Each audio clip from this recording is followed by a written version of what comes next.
Joining us now, always good to have him with us, is Morgan Griffith, Republican Congressman, 9th District in Virginia. Congressman Griffith, great to have you with us, sir. Good to be with you. Let's start with the Saudis coming into the country today. Actually, they've been there now several days. They met with the president. The president happy about new deal that he's got, selling them more planes. He says it's worth about 40,000 jobs. Our relationship with the Saudis as it relates to UAE, Qatar, I'm in the Middle East, obviously, so we're talking about that today. How do you sum this whole thing up from your perspective? Well, and I would have to say you probably ought to talk to Scott Taylor. He's the expert on that area. But it's a complicated area. I don't claim to be an expert on it. Doesn't come under my committee of jurisdiction, and so I'd be remiss if I got too deep into it, but we've had a strained relationship over the years with the Saudis, hot and cold, and we've had, different relationships with other countries in the region. Right, so the Saudis right now involved in bombing Yemenis targets. They're very involved in a civil war. The U.S. is supplying Saudi planes with fuel. They're supplying them with information, targeting sites. So, kind of the U.S. involved in this Yemeni civil war, even though there's no troops there. I mean, if you're letting foreign planes in your base and you're fueling them and you're providing them with informational technology in order to bomb targets, I mean, wouldn't you consider that to be I don't even know how to ask this question. How do we get involved in another civil war and there's no congressional oversight? None. Zero.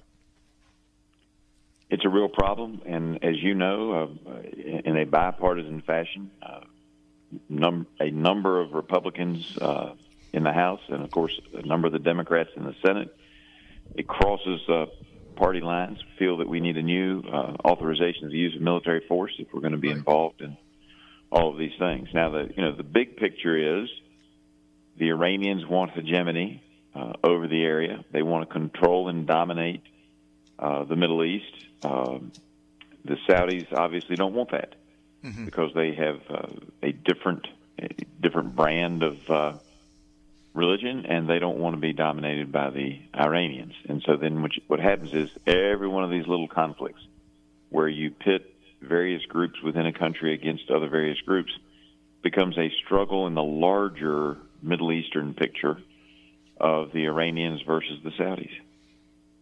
Not that much different from the Cold War, right? Where you had little conflicts that both the U.S. and the Soviets would get involved in, whether covertly or overtly, not because of that particular country or because of the bigger picture, right? That's right, and these are a series of proxy wars. We're seeing that, we've seen that in Syria to a certain extent. We see that in Yemen, and you see it in other areas. Rightly or wrongly, if people think Qatar is taking one side as opposed to taking the other side, then they get agitated and things happen.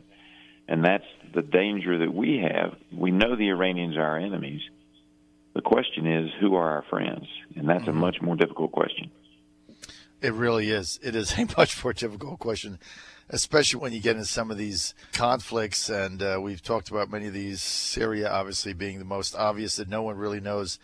I mean, I cover this, and I'll be reading about it in the international newspapers, and I get confused as to who the hell side we're on. It's like, well, this group just gained territory against that group. Neither group is really, and the U.S. is involved, and I'm like, on whose side are we on? I mean, just reading about it, you can't keep up. The thing is a complete mess. Let's go to Facebook. Facebook, right? Everybody goes on Facebook, Congressman. We go on it. We see what our friends are doing. We see what mom is doing because she finally figured it out. And many of us do it for work, and some people do it for politics so they can spout off and then do the hate thing the hate book part of it. But everybody does Facebook. Now, Cambridge Analytica apparently got information on 50 million people. It was not illegal. And now Congress is getting involved. What do you make of this? I'm not really sure this is a place where Congress should be involved. It is clearly a problem. It needs to be exposed and brought out into the light. But this is a problem with any data that you collect, anywhere, anytime. It's just the electronic age has made it a whole lot faster. I mean, politics has always used whatever data it can get. So, back when I was a kid, direct mail was becoming a new thing. Right. And you got a hold of addresses, and then you were able to mail people. And this is certainly more pervasive, but I'm not sure that any law has been violated, and it is, an issue of privacy. Facebook's going to have to address that because it's obviously affecting their market price, and lawsuits are being filed for them giving misleading information. But, the data was there. They may have had an evil motive. That's up for others to decide. But the bottom line is this company used data that they had access to, and as far as I've been able to tell so far, they haven't actually violated any laws. No, they haven't. And it's interesting that you bring mail up when I think it was Richard Viguerie or somebody that started the whole direct mail in politics. I mean, before he started doing it, you never got mail that was solicitation. I remember the first time you got solicitation in the mail was my power company in New Jersey started putting advertisements in their power bill. And that ended up being resolved in the New Jersey General Assembly in the 70s. But you're right. Quick personal note on that, just because I have to bring it up. It's one of those Morgan stories. Yes, sir. I actually used direct mail when I was in high school in 1976, not knowing it was a new thing. If only I'd known, I might have been rich. Yeah, it was new. And then you had robocalls, right? That started. Yep. But you're so spot on, once again, Congressman Morgan Griffith, because it doesn't look like Cambridge Analytica, which, by the way, is a United Kingdom company based in London. Even though they operate in the U.S., they're a UK-owned company. The majority stockholders are in England. It doesn't look like they broke any law. It just looks like they took advantage of what was out there because Facebook chose not to make the investments or protect the information. So you can't really blame them. They didn't have anything to do with it. I mean, they just took advantage of it, right? Look, if I owned Cambridge, if I was a stockholder, I would have done the same. I would have probably done that also if it made sense for me because they didn't do anything that was illegal, it appears. It appears, and I would say that's just in relationship to Facebook. There are some allegations that things were going on outside of Facebook that may have crossed the line. That's yet to be seen. But as far as they're using the Facebook information, I haven't seen anything yet. Doesn't mean it's not out there somewhere. But I haven't seen anything that indicates they broke the law. And so this is a Facebook problem, and Facebook's going to have to fix it or they're going to continue to see their stock slide. Let's go to the Saturday night firing of Dan McCabe, the deputy FBI director, before he collected his full pension. This firing, the recommendation of the Inspector General of the Department of Justice of the United States and many of their staff.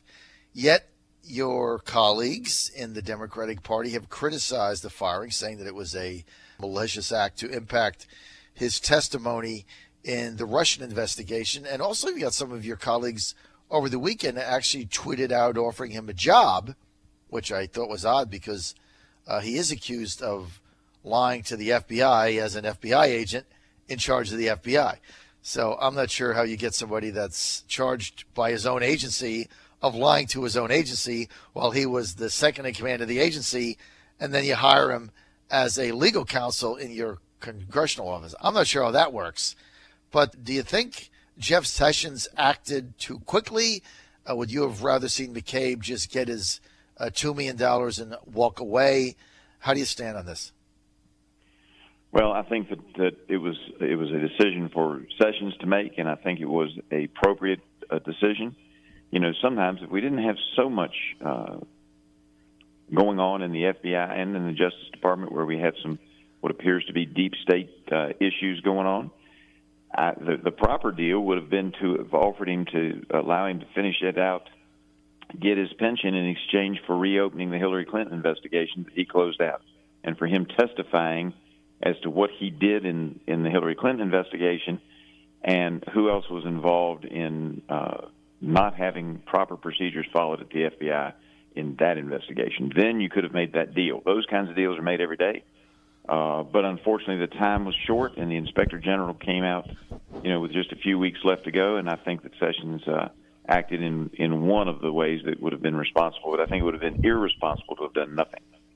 Some Republicans on the Hill, Congressman Griffith, have called for another special counsel, an investigation of the Hillary Clinton emails, the Uranium One sale, obviously what happened now in the FBI with Deputy McCabe. I mean, I could even say alleged lying. I mean, the Inspector General said he lied to investigators. Do you favor that? Do you think we should get another special counsel, or wait till we're done with the current special counsel, if ever? No, I don't think we should wait. Trying to find the right person to do it, but I definitely think we need a special investigation. If that means a special prosecutor, fine. But we need a special investigation into what happened, why you had a prime suspect interviewed without being, either under oath or recorded. I've practiced criminal law for 28 years. You just didn't go into a major situation like that without recording the entire interview and making sure that the Miranda rights were read, et cetera, so that any statements that were given could be used in court of law. And none of that occurred. Protocol completely went by the way, and it was because Hillary Clinton was a special person in the FBI's mind.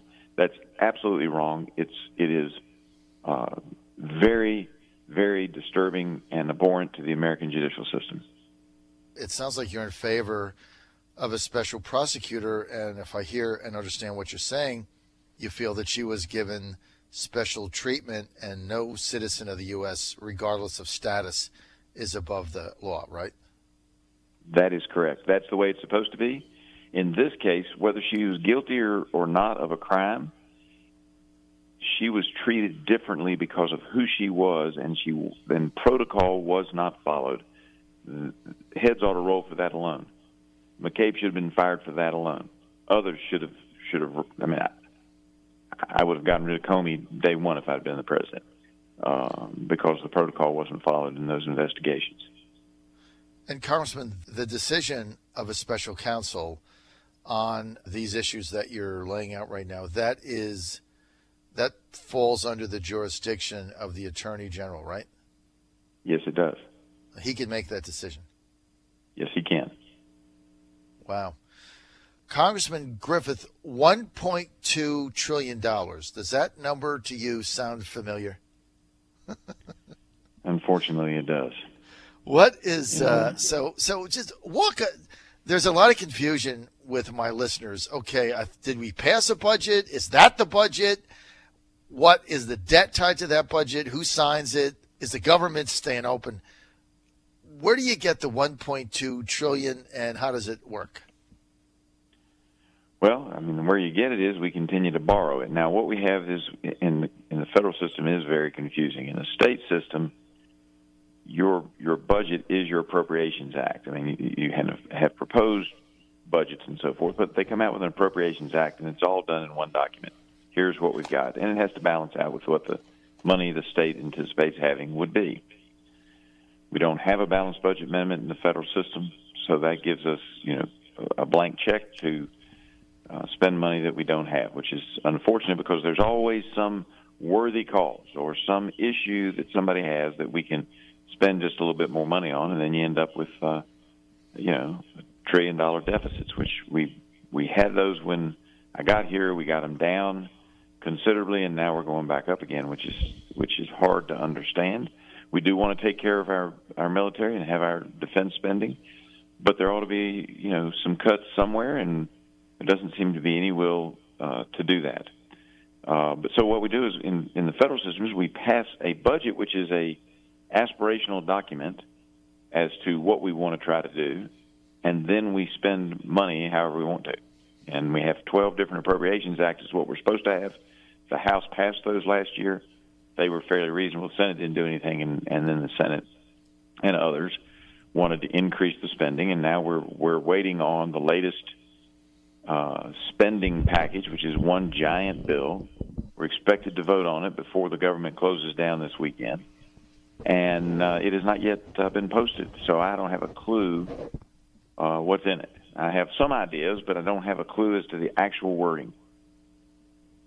The total budget that has floated out there is $1.2 trillion, right? Yep. And that is for yeah. That's for July of 2018 through June of 2019, $1.2 trillion. That would be the amount of money that, if this is passed, that the federal government would spend in that 12 months, right? Well, the dates are in question because, from my understanding, what we're looking at is we're looking at from this weekend through September 30th. Then we go for a full year after that. Now, they could negotiate something that covers a full year. I don't know, but the fiscal year the federal government works on is October 1 to September 30. So this just finishes out this year, and then we get to start the whole thing over again. The $1.2 trillion, is that now through September 30th, or is that what fiscal year 17-18 would be? And what I would have to tell you is that I until they print a document, I'm not in a position to be able to give you all the particulars. Unbelievable. But my understanding is that would be this calendar. I think they're trying to figure it out for this calendar year and what the deficit would be. But the document or the bill we're working on this week only goes through September 30th, as far as I know, unless they've changed it in the middle of the night. And then you would have to start over, and we're going to go through the same thing again. Yes, because the Senate and their filibuster rule their modern filibuster rule will not let us pass something with 51 votes. So we have to get 60, which can't be done, and then we end up in these emergency situations. And then every senator gets an opportunity to put their plum project into the bill. You can't take amendments, right? I mean, you vote on it up or down at the end of the day? Yep. And what you a have to decide screwy whether it's system. more bad or more good. And those are not always easy decisions, and reasonable people will make different decisions on that. And when you finally do vote on it, are you going to get an estimate? Will the federal authorities, whoever that may be, whoever does this, the Treasury Department, are you going to get an estimate on what the country's revenue would be in that same period? We'll have estimates from various groups, and you can pick which one you like the best. Unbelievable. Yep. Just this 5 minutes with you is shocking that you have a federal government and you're a congressman and you don't even have the document yet, and it's supposed to get voted on this weekend or something, and there's all confusion. That's right, and I'm anticipating it's going to be 1,400 pages, but I asked before it came on the air my team if it had gotten printed and posted in the middle of the night, and they said not to the best of their knowledge. So you still don't have it. It's unbelievable. And, my only reference point is covering Virginia, where, I mean, you get a spending, you get the revenue, and the revenue is, it's obviously it's anticipated revenue. The spending is hard. The revenue is anticipated, but you have a rainy day fund in the event that the revenue doesn't materialize in the case of a downturn, a recession, or something of that nature. And so, I mean, it's all there, and you vote on it up or down, and you have a budget, and that's the end of it, and it's a 2-year period. This thing is, what a joke. I mean, you don't even know what you're voting on. Virginia works much better. And I'll tell you something else I think is really interesting, that I haven't always agreed with the way governors have used it, but the governor actually, if we have a significant revenue shortfall in Virginia, the governor gets an automatic red pen to knock out the first, I think it's 15%, maybe 10%. Right. But the governor can start red inking without even the assembly being there, because we want to make sure that we're not spending money that we don't have. So in Virginia, if there's a revenue shortfall, the governor gets to make those cuts immediately, and the legislature can come in later. Right. So the governor can decide, okay, the revenue shortfall is much more significant than we ever thought it would be, so I'm going to make these cuts right now today in order to balance the budget. Or they can say, there's a revenue shortfall, but we have enough money in our rainy day fund in order to fund that until we can reconvene the General Assembly or when it gets back in the session and we do it over again. But what a difference with the federal government. I mean, this last 5 minutes with you, Congressman, should put chills up anybody's spine that has a family and children, because This thing is a mess. I'm out of time, but it is a mess. And thank you for your candor, as always. Congressman, Republican, Morgan Griffith, Southwest Virginia, District 9, sir. Thanks for being with us. More information, griffith.house.gov. You're on the John Fredericks Radio Network, live in the Middle East today. We'll be right back.